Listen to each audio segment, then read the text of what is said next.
White সসটা বানিয়ে নেওয়ার জন্য প্রথমে 1 চামচ আটা আর তাতে রুম টেম্পারেচারে রাখা দুধ অল্প অল্প করে মিশিয়ে নেব।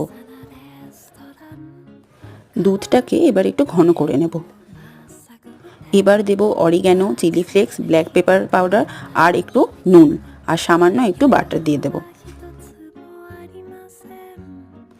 এবার একটা প্যানে সাদা তেল গরম করে তাতে একে একে ক্যাপসিকাম কুচি, গ্রেট করে রাখা গাজর, নুন আর সিদ্ধ করে রাখা সুইটকর্ন দিয়ে ভেজে নেব। আপনারা আপনাদের পছন্দের সবজি দিতে পারেন। এবার হোয়াইট সসটা ভেজে রাখা সবজিতে মিশিয়ে দেব। এবার পুরটাকে ব্রাউন ব্রেডের মধ্যে ভরে নেব। এই রকম একটা র্যাকের ওপর ব্রেডগুলোকে রেখে উপর থেকে আর একটা র্যাক একটু বাঁকাভাবে রাখবো। মাইক্রোওয়েভ ওভেনে গ্রিল মোডে 1.5 থেকে 2 মিনিটের জন্য ভালোভাবে দুপিঠকে গ্রিল করে নেব।